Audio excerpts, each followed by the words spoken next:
nasceu. E agora? O que faz? Nome de realeza ou não?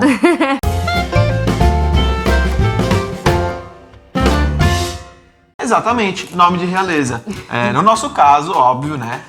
Nosso bebê terá 8 sobrenomes. Mas, gente, vocês vão colocar tudo isso? Infelizmente, sim, porque, primeiro de tudo, eu tenho 3 sobrenomes. E segundo de tudo, a Dan tem 5. Ou seja, são 8 sobrenomes. Agora a gente vai explicar um pouquinho das regras de nome e sobrenome aqui na Itália, para vocês entenderem o porquê dessa nossa situação. Acima de tudo, a primeira coisa é, não pode dar nome de pessoas vivas, ou seja, não pode ter o nome do pai, de um irmão, de uma irmã, da mãe, porque para não ter esse problema aí de confusão de nomes, né? Então não pode dar esse tipo de nome. Outra coisa, não pode dar mais de 3 nomes para criança, Sim. tá? Então tem um limite. Faz pouco tempo que as leis mudaram também, né, Rafa? Exatamente. Antigamente só podia colocar o nome do sobrenome do pai. Isso ainda é muito comum. As coisas estão mudando aos poucos.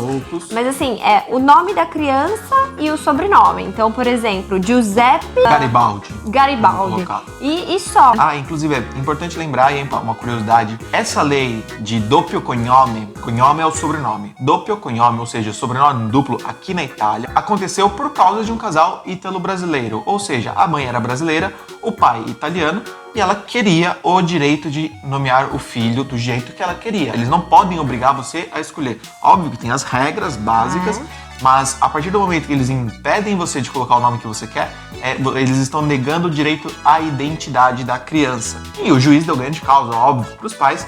E aí, hoje, depois desse casal ítalo-brasileiro, hoje nós, na Itália, podemos colocar o sobrenome da mãe nas crianças, né? Porém, o que acontece? Aqui eles são muito de colocar todos os sobrenomes. Então é muito comum, por exemplo, o Giuseppe Garibaldi teve um filho, vai se chamar Maria Garibaldi, porque ele só tem um sobrenome. Porém, se ele tivesse Giuseppe Garibaldi da Silva, teria que ir Garibaldi da Silva. Maria filha. Garibaldi da Silva. Sim, então acontece que a gente teve esse pequeno problema, né? Porque assim, tem que colocar, você quer colocar o nome do pai, né? O nome do pai é obrigatório, não tem como não colocar. E o Rafa tem 3 cognomes, né? Que são os 3 sobrenomes. Então vai ter que colocar o nome da criança, mais os 3 sobrenomes.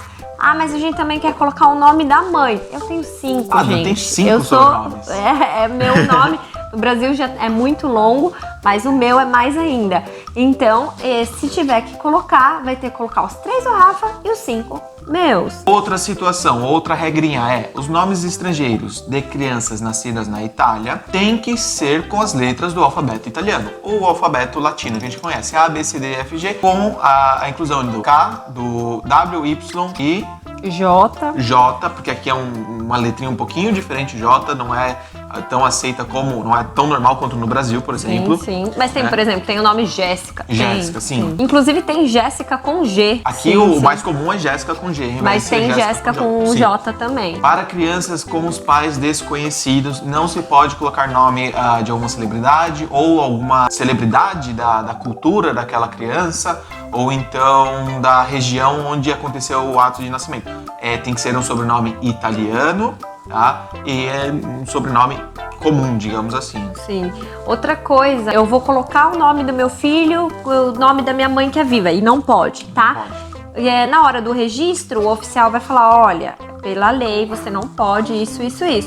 Não, mas eu quero. Ela vai colocar, porém ela vai alertar a procuradoria. E é óbvio, se eu quiser colocar o nome da minha filha de Maria Joana Daniele, eu posso, não é nenhum problema. Pode sim usar o nome composto. Inclusive, geralmente, o segundo nome, o nome do meio, eles dão em homenagem a um antepassado, ou a um sobrenome de um antepassado, ou até mesmo aquilo que eles chamam de sopranome. O nome do meio geralmente é dado em homenagem.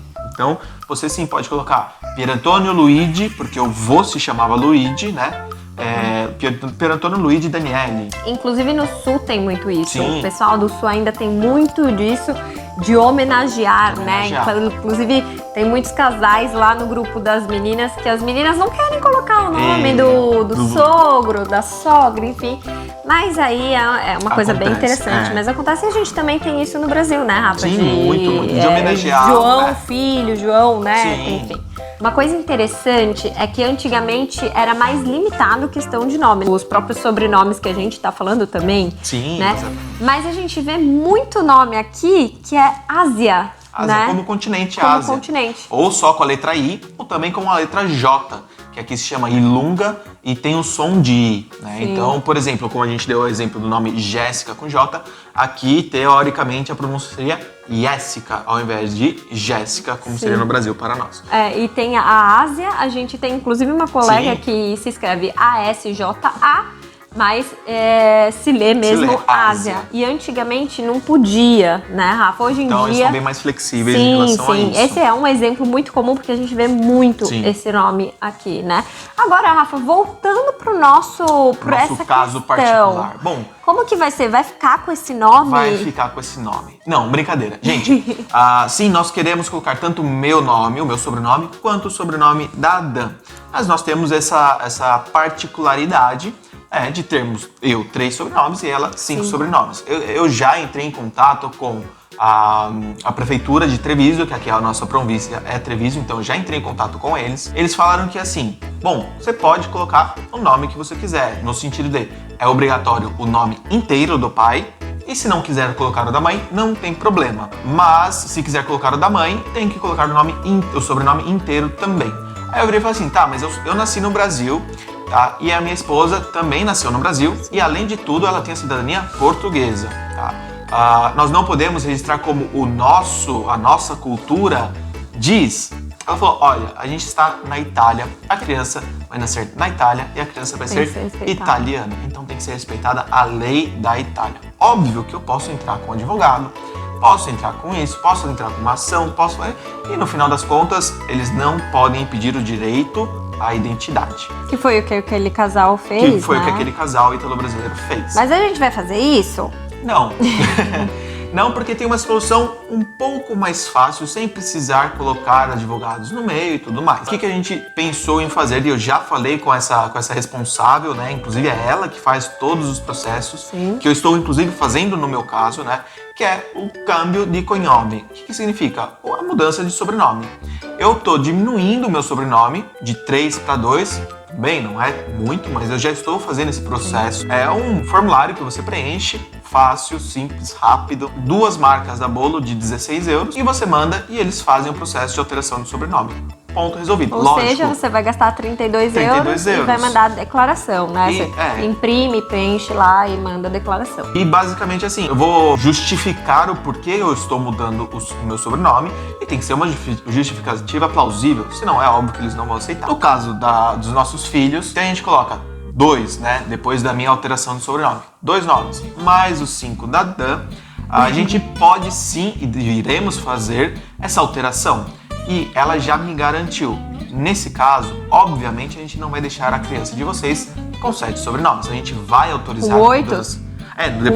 Depois da minha mudança, 7. Seriam 7. Mas se eu não fizesse a mudança, seriam 8 sobrenomes. Ela falou que não seria um problema, de jeito nenhum eles vão negar isso, porque é uma coisa irreal ter 7 sobrenomes, 8 sobrenomes. Que inclusive é uma das leis aqui, na hora de colocar nome, você não pode colocar um nome que prejudique a criança, que possa...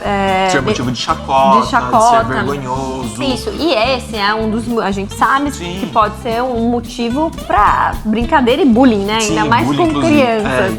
Mas então, eles aceitam. E Rafa, uma coisa que ela te falou, o tempo. Quanto tempo demora? Então, aí varia muito, tá? Basicamente, o processo ele tem um tempo aí de 1 a 2 meses, mas ela falou assim, são de 4 a 6.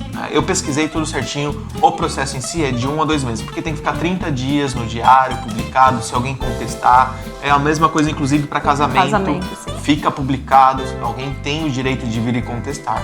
E esse caso é igual.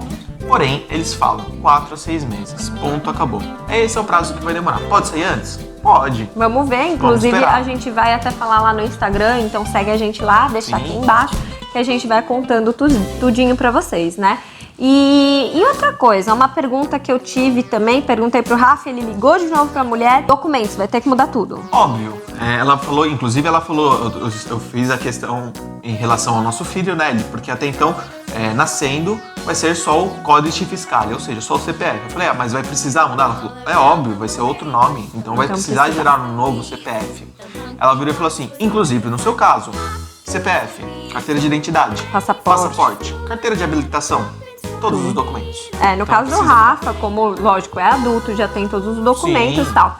No caso dos nossos filhos, então um documento só. Porque nasceu, tem que fazer o ato de nascita, né? Sim. E aí depois, automaticamente, vem o códice e a têssera. Então, provavelmente, serão esses 3 documentos. E lógico que mudando o códice, a têssera já vai ser alterada. Já vai ser alterada. Então vamos esperar cenas dos próximos capítulos. Se você tiver alguma dúvida, alguma sugestão, já passou por isso. Inclusive tem uma seguidora que passou por isso, só que ela decidiu, no caso, não colocar o nome dela. Colocou então só o nome, que é uma outra escolha que a gente tinha também. Inclusive a gente ainda estava pensando, mas provavelmente a gente vai colocar dos dois e fazer a retificação. Mas era possível também colocar só o nome do Rafa e pronto, acabou. Aí você deve estar se perguntando, mas gente, por que vocês não colocam só o nome do Rafa e depois faz o sobrenome de vocês dois? Coloca o da Dan e o do Rafa. Bom, não pode. Para você colocar, fazer a retificação do sobrenome do jeito que você quer, por exemplo, eu não posso colocar João Daniele Vanucci se eu não colocar todo o meu sobrenome e todo o sobrenome da Dan.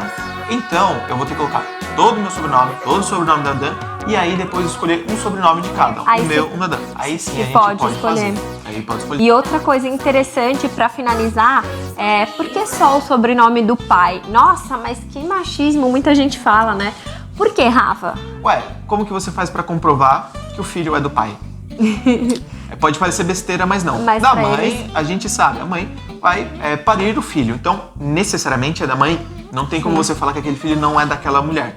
Mas e do pai? Como que você garante? O pai o único jeito é o sobrenome. Pelo sobrenome. Óbvio, eles consideram. Eles consideram assim, óbvio, você tem um exame de DNA, mas não é o caso. O caso é, aqui para você comprovar que aquele filho é daquele pai, né? Você coloca o sobrenome dele. Sim. Por isso que é tão importante o sobrenome paterno aqui. Não que o da mãe não seja, mas era assim que você demonstrava antigamente, ainda hoje, a filiação daquela criança recém-nascida. Isso, e é isso, vocês moram aqui na Itália, passou por alguma coisa assim, deixa aqui embaixo. Tem alguma dúvida? Sugestão pra gente, o que a gente pode fazer também no nosso caso, a gente tá de braços abertos esperando aí também uma ajuda de vocês, quem já passou por isso. E cenas para os próximos capítulos de como registrar, onde ir, o que fazer, a gente vai falar tudinho aqui pra você, então fica atento no canal. Até a próxima. Tchau.